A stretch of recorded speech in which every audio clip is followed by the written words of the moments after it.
when we come on site to do training, we talk about to ensure searchability. But yes, you know, it's basically not walking and scanning it, it's file save as PDF. But yes, you can search into those documents. Okay, so like this presentation that we had, I could say I want to know whatever, Right, the goals that they had. right. Okay, Mhm. Now, from record retention, obviously you're doing this for municipalities, so you're following the record retention laws. Right. Is that, how difficult is it for us to meet the Open Records Act when it comes to like videos that we really, if we're storing them on YouTube, we don't really have control of it. Right, right. They're off somewhere else. Are there any best practices from other cities where they keep those locally as well? Because if it exists in an open records request, we have to produce it. So I Right, want to make sure right. we're in compliance with. You know, there's a couple of things, and video gets into, doing video through the city, it gets, as you know, it gets into a whole bunch of other stuff. You get into closed captioning, you get into retention and everything. And once you get into the land of video, it's very difficult to get out. You cannot stop, right? So and now with ADA compliance, Board Docs is ADA compliant, but the stuff that you put out's got to be ADA compliant, and your video's got to be, you know, closed caption and all that. So we don't get into managing your video, and I'm not sure, I don't have a full answer for you on what our best practices as far as retention in YouTube, but I will tell you that those that we have that are using Board Docs and are incorporating videos stored on any of those other platforms, they're not keeping it separately that I know of. Okay. They may be, and I can certainly do a little bit of investigation and find out for you. So I'm assuming they're just trusting the integrity of the offsite and all of that. Yeah, I mean, and you could easily store it on some type of optical media in a file cabinet that's safe or something if you wanted to. Anything else? so I have a question about the different levels, the option 1 and option 2. What's the difference between the Board Docs Pro and the Board Docs Pro Plus? Right, the difference is the system looks exactly the same. With Board Docs Pro, we could do as many different meetings in there. We could do I'm making names up, okay? We could do the zoning board, we could do the planning commission, all those, and they could all have their meetings all in one place. With Board Docs Pro, you certainly can do that. But if you have a need to manage some of those meeting types, including city council, separately, because not all those board members should see each other's board member stuff, and we want to have them manage them. I call it separation of church and state. Think of them as kind of being in their own little silos, and sometimes we might need to copy an item from the silo to the city council meeting, right, because it came over. If you want that separate ability, and you want to have perhaps separate publishers for the different meeting types, that's what the Plus adds, that multiple separate meeting groups that can be managed. And it's full document management over and because Board Docs Pro plus document management. So we're looking at document management systems anyway. No, so- it's Board Docs Pro Plus document management. It's not the name of the service is Board Docs Pro Plus. Right, okay. And document management is just descriptive of the system. It is not a document So management this system. is not a document management Correct. platform other This than is a board management solution for all your board meeting documents and to help you meet your FOIA requests. We do have a library that we can add stuff. There's also a library, Jennifer's reminded me to mention this, there's a library in here as well that can be used to have, in addition to your goals, you can also use it for other documents that you want to make available for the public, for the council, for anybody. And in this area, we can really, truly just put any type of documents. I've seen people put reference to Robert's Rules in there and, you know, new city council member orientation materials. I mean, you can put all kinds of stuff in there, whatever you want.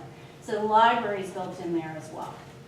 So if we were to set this up, could we scan previous, like set a goal for the last 5 years worth of meetings and minutes, scan them in for access, or would you just do it moving forward? Now, I would put history in it. And I know you've got a lot of your minutes and everything are electronic. It'd be a fairly simple ramp up to at least just get the minutes in there. It's a very simple process. It's something we'd help, you know, identify how you could do it based on what you have. but it would not be a humongous undertaking. I don't even know if humongous is a big word, but it would not be a very difficult undertaking. And the nice thing is then, as you move forward, you've got that searchability backwards. Anything else? Is there anything done with the state of Georgia so that if we wanted to know about any alcohol provisions that are going on in the state, that we can look at, are you doing something like that for them as well, where there could be a link? Currently, there's not, but you can link directly to, let's say you had a thing you were talking about and you involved the alcohol code, state code about alcohol. You can link to other information out on the internet. So you can link to it. It's not something that's built in there, but when Jennifer makes the agenda item, she could put the link to the appropriate code of Georgia right in that agenda item, and it would enable you to just click on it. You can have all kinds of content in the agenda item. So you could link to it if you need to. Anything else? I think the one other thing that I should mention, there is a meeting interface that Jennifer can use during the meeting to take notes on every agenda item. There's a display that moves from item to item that you would put up here on this screen. It allows her to record the voting. It also would allow the council members to vote right from your device and then display the results of the vote.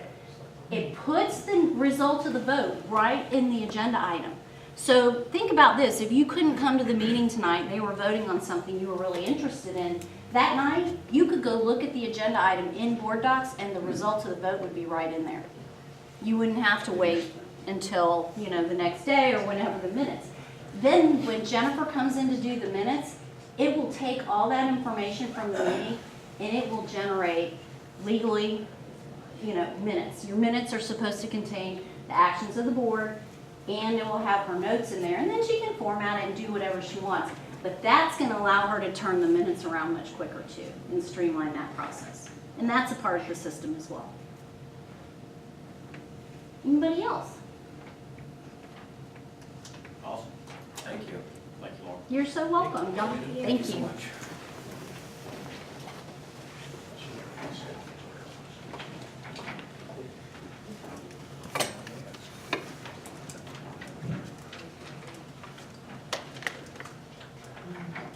All right, we will move into the remainder of our meeting, and at this time, we'll take questions and comments on agenda items. We'll have general comments and questions at the end of the meeting, but if you have any comments on anything we're taking action on tonight, if you would come forward and state your name, address, and ask your question. I'll start on my right. My left. All right, we'll get into the consent agenda. We have 4 items on the consent agenda. Does anybody have any heartburn with anything they want to pull off to the side, or if not, I'll entertain a motion that we approve the consent agenda. I make a motion to approve the consent agenda. Motion to approve, is there a second? Second. Discussion? Being none, all in favor of the motion, raise your right hand. All opposed, same sign. Motion carries. We get into old business. We've got this rail agreement. Councilman Alderman Grass, would you mind making a motion to amend the agenda? Or I move for council to amend its agenda tonight. for We add this. the rail. Okay. The rail. Yeah, I have that. He's made a motion to amend the agenda. Amend the agenda to allow for consideration to approve an agreement between the Central Georgia Railroad and the City of Hapeville for entry into railroad right-of-way to construct Hapeville Rail Facilities Improvement Project and authorize Mayor Hallman to sign all necessary documents pending legal review. Okay, motion to amend the agenda. Is there a second? I'll second. Second discussion. All in favor of the motion, raise your right hand. All opposed, same sign. We have been working with the Norfolk Southern Railroad for a number of years on a rail corridor improvement, and dealing with the railroad,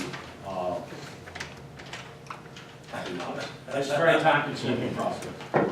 So we have had many meetings, many discussions, many back and forths. We've gone through, every time we make a deal with somebody at the railroad, they retire or get replaced or move or something. So we finally got everything. So Lee, this comprises what we need to start the project.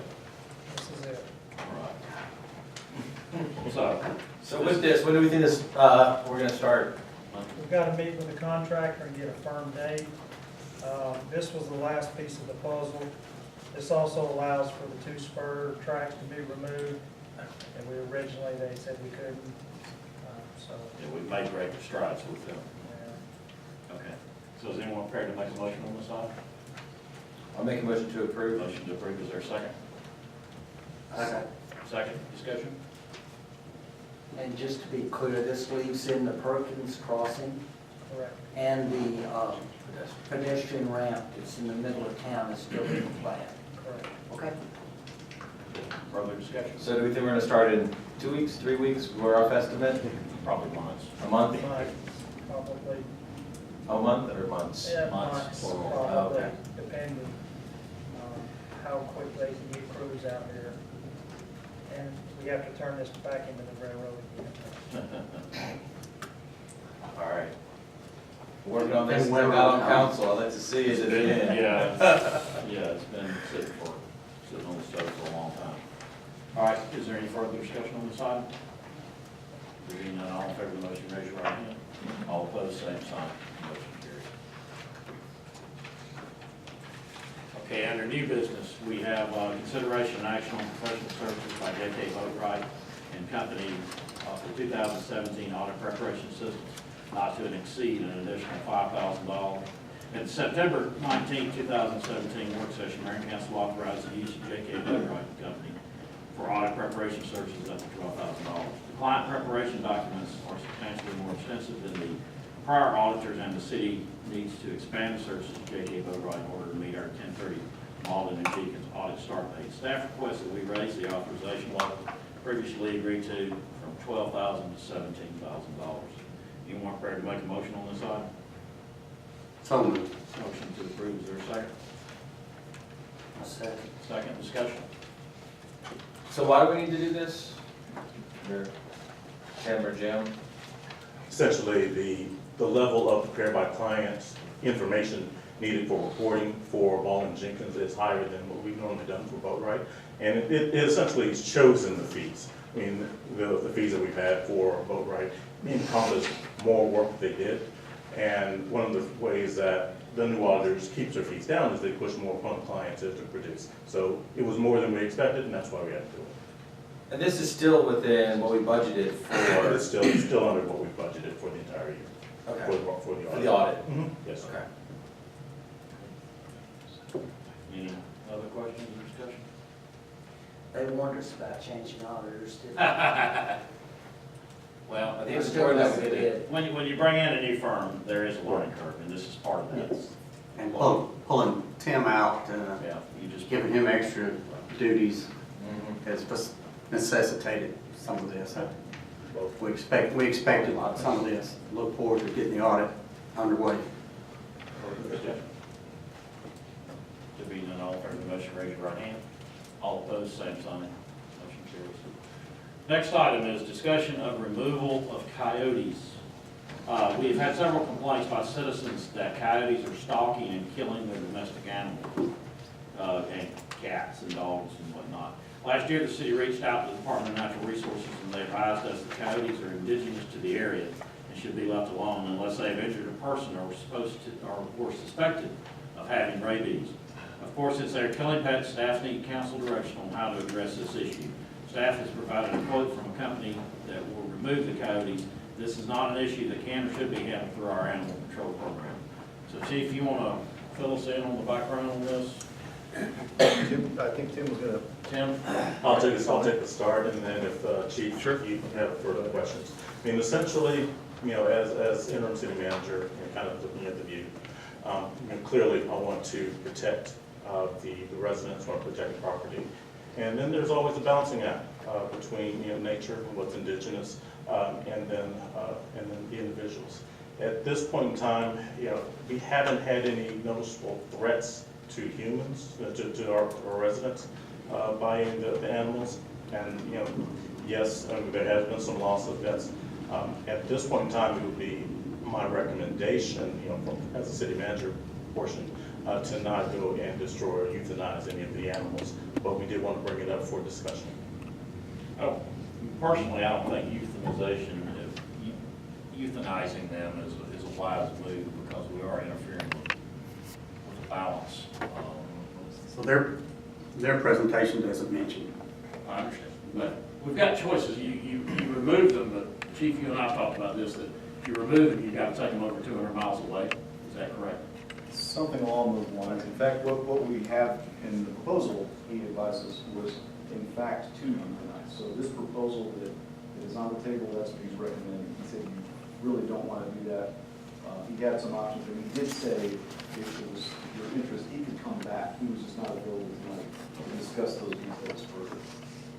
I'm sorry, I misunderstood. Did you say he recommended to you that they would euthanize? In this quote, he said that's what he is proposing. That you would That's track- the language I read dealt with trapping. Right. Well, he said what they would Trap do, them and trap them, and then trap them. Thought they were going to take them somewhere. Yeah. Do we have any kind of idea of what the population is?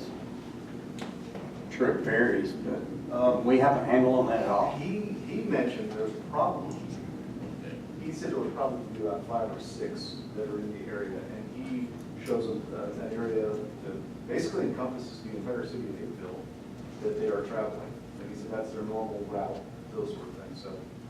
Small. And maybe someone anecdotal, but he did advise probably 5 or 6. You know, I actually did some research on this, and in Colorado and some other cities that are having the same issues we are, they're hazing the coyotes, not getting them drunk and, you know, beating them. But actually, like screaming at them, throwing stuff at them, and actually scaring the coyotes and making sure they're actually scared of humans. And that's a lot of the research that I did, is talking about just letting the public know what they need to do in case they encounter a coyote and how to stop them. Like, make sure you're not feeding your pets outside, you know, because if you have dog food outside, well, they're going to eat it. Make sure you don't have your cat food outside. Make sure that if you see them, wear a whistle if you're going for a walk. So if you see them, you can scare them. I think public education is a big key in euthanizing. I lost a cat to the coyotes, so I just think it's... When they say indigenous, I mean, I don't remember coyotes growing up around here, do y'all? No. I've never seen one. So the bid is 2,300, but that's, you're talking, let's just use the word killing them. That works better for me. It seems like if we did transport them, I don't know how much that adds to it, but I think there would be a large, I don't have anything to do with killing them, obviously, but I don't think they're necessary in the airport area. And I don't want to just scare them into another airport area city, so to remove them by transporting them, to me, seems like it might be a reasonable cost, and it would, I think, do a lot for the pet owners and people that are concerned. It's still not going to take care of what's happening with hawks, because that is happening, and also the feeding of animals outside increases your rat activity as well, not just coyotes. I mean, rats love dog food. So those are just wise things to do anyway, but I would want to know what could be done with transporting. You had your hand up, sir. Yes, Al Bellinger. I agree and disagree with among all the conversations. I have lost 3 cats within 3 weeks to these coyotes. I have spoken with Jason Chapman, who is a predator remover. I considered him in doing trapping in my garden. He said that it would not do any good in an individual place. It had to be within 1 to 2 mile radius. Now, this happened also 3 years ago when Frank Matta was code enforcement. He put a large trap in my garden with cameras, Chief, and we did not catch anything because these brilliant mammals will not go into a trap. Now, the other night, we were awakened at 3 o'clock in the morning to find a male coyote clawing at my back screen door where my cats are. That's a scary sight. Yeah. So I chased it. You know, you have your adrenaline, so I chased it to Union Street. So coyotes are migratory. They are in a circular motion or they're in an egg-shaped motion. Most likely they're starting around Jonesboro Road. They come behind the Catholic Church, over the railroad track, where all of this stuff is behind Union Street. I saw 3 this week, 2 at the park. That's scary. This is during the day. Which park? Jesse, Just because. Yeah. Okay. And well, where this is scary. There, I mean, it's not one coyote. Okay. Right.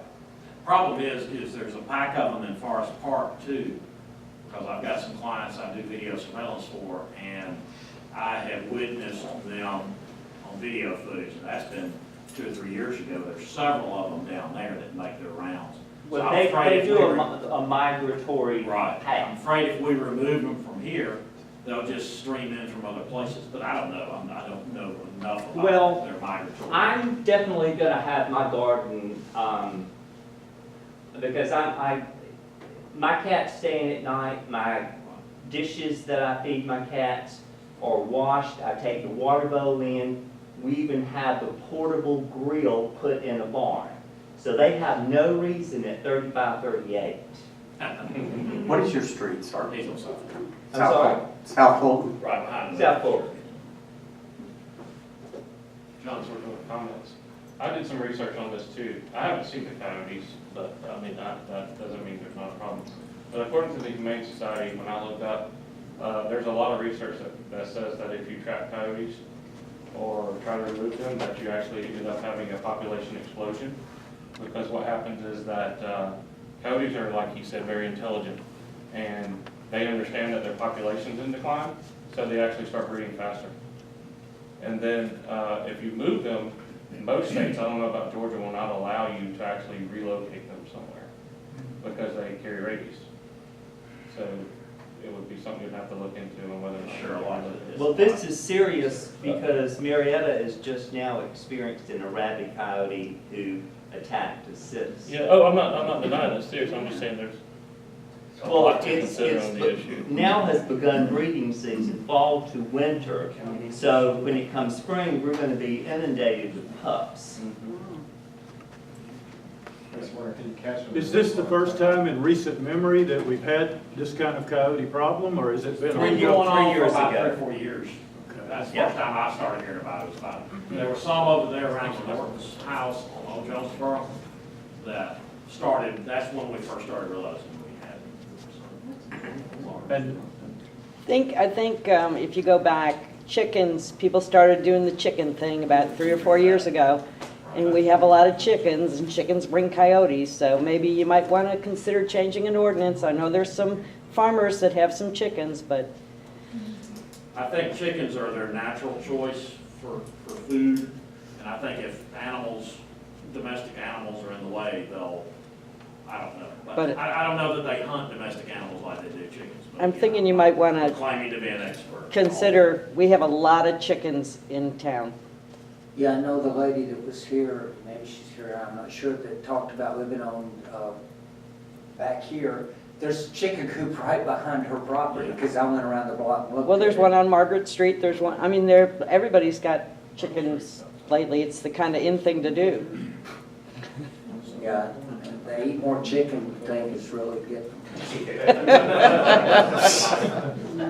The gentleman on the corner of Elm and Chestnut has about 30 to 50 chickens in his backyard. He said he loses about 4 a week. And they come from the city dump across. So that's And like they eat a chicken. buffet. And then they go all over the place. I think that's the lady that lives. Yeah, that's behind her property. But they're not coming from that lot, they're coming from over in that railroad right Yeah, away that's, area. an But easier place for them to have. his chickens are the reason they're coming over. And then if she loses a cat, it's because it's in the area. Kind of what I was thinking, that the cats just happen to be. Yeah, All this time, we've been trying to figure out why the chicken cross road, we want to know why the coyotes cross road. Yeah. to get the Get chicken. the chicken. Yeah. Or the egg. limit on the number of chickens you can have per household? It's by the square footage. One per Square footage of what? Your Your yard. the area where you have the. And it depends on your neighbors, there's a lot of factors there. Yeah, Can't have a, nix the chickens. how many chickens you got? Chicken or the eggs? They'll eat them All right, both. well, the purpose of tonight was to bring this up for discussion. We don't have any action items for this tonight, so until, It's not really as easy as you think. no, it's really not. And even if we do this, it's not guaranteed that they're gonna catch it.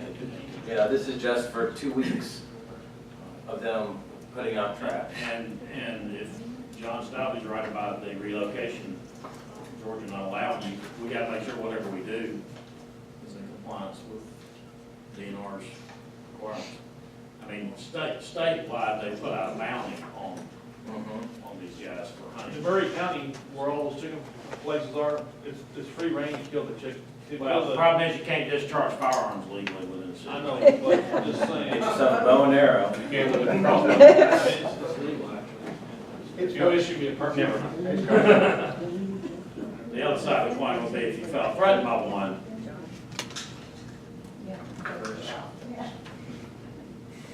Don't worry, if I feel threatened by one. Mayor, would you like us to invite the company to come in and speak with you all? Yeah, that would be, well, why don't we allocate a presentation at the November meeting Okay. and have a little Q&A because there are strong feelings on this on both sides, and we gotta make sure we protect our residents because Mr. Dillon's right, if we have a rabbit coyote, then we're all threatened by that. We won't know that till we catch one. I understand. But you could observe, I saw this in my office a few weeks back in Fayetteville, a fox right in the middle of the day. You usually don't see foxes out. And I'm pretty sure he was looking pretty rough, so I'm pretty sure he might have had rabies. So you'll see some unusual behavior maybe. It's not easy to believe they're rabid. All right, so if you can have that, Trapper John? Yes. Jason. Trapper Jason, all right, have him at our next meeting. We'll continue this discussion. Rick, also, and I know John Stalvey has one of these boxes like you see, and when you're looking for Sasquatches, they put all these boxes on trees, and with motion, you get pictures of things. Would it be helpful for that person to do that before the presentation, or for us to do something to give him, or like, know as much as we can? Absolutely. Well, we actually have some video, as Mr. Dillon pointed out, some years ago, Frank, we were using our wildlife cameras and we captured a lot of the coyotes both along Elm and along Forestville Drive. So we know of a couple of areas where they were, got pictures of them, if you want us to bring those with you. Or we can ask him if he would do a little bit of not recon and bring it to us and invite it, ask him. That's no problem. Is that what you were asking? Yeah. Yeah, and then I understand on Forest Hills, there's a water source behind there, and you've certainly got the cover, but there seems like other areas that I read on next door where, well, I guess around the Scout, but you've got the same water and cover. Yeah, we've heard information that they're really all around the city, including the Virginia Park area. So, I mean, we're pretty sure that they're everywhere, at least at some point. I like your idea though, Josh, about making them scared of people. Yeah, there's an article, I can send it to you. Maybe we can put something out on Nextdoor about how, if you see them, how to react to them. Not back away.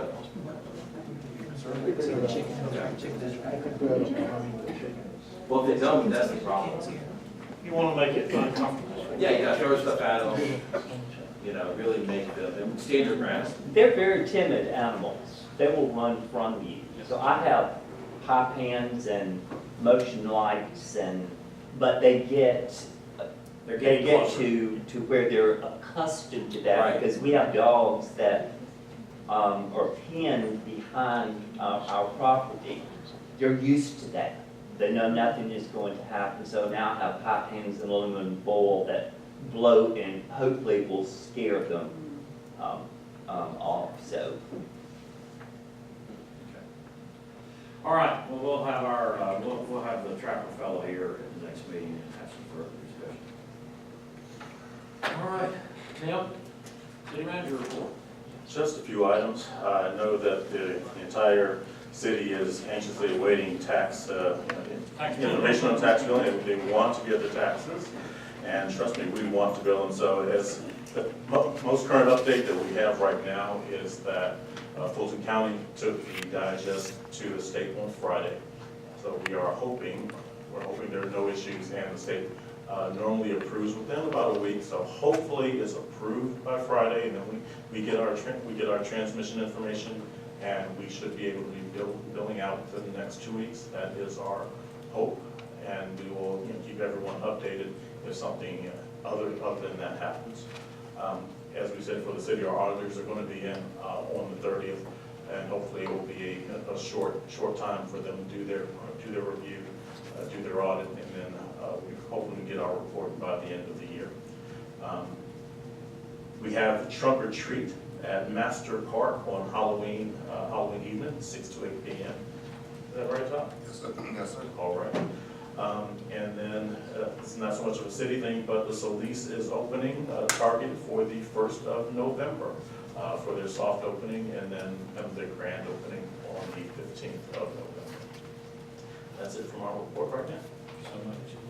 While you're on events, our Southern Tour of Independent Filmmakers film is tomorrow night instead of Friday. Those are normally on Fridays, but because of the scheduling issue, we're moving that tomorrow. I'll be in Savannah on business, so Councilman Powell's agreed to come and give greetings, Charlotte.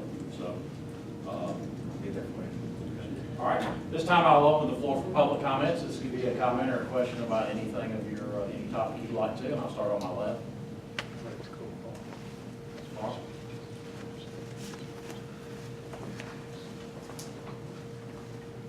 I don't know if I need a microphone. I'll fix everybody else. It's not there, okay. Laura Murphy, 3395 Dogwood Drive. There's a design review committee meeting tomorrow. And after reviewing it, I was gonna go because 3400 Dogwood Drive is up again for their design review. I've talked to the chief numerous times about them. They're weekend warriors. I've been watching them for years. I've complained about the signs following the abandoned thing. Finally, they're doing something. I'm happy. They're doing something. Except, they have pulled no permits. They didn't pull a permit to do the electrical. They've been inside, redid the whole thing. Then they didn't pull a permit for a roof. They've since pulled them because I brought it to the attention. They then went to the design review because I asked the chief to send it to design review so that they could follow the guidelines for putting in windows. And they said they were going to put it back exactly the way it was. They'd taken out a window and it was going to go back in. But I showed the pictures to the city planner. They've already moved the door, they've raised the floor, they put in a brand new floor, so now they've got a 7-inch step up. So they're gonna have to make a handicap ramp. They're gonna have to put in windows to go along with our guidelines.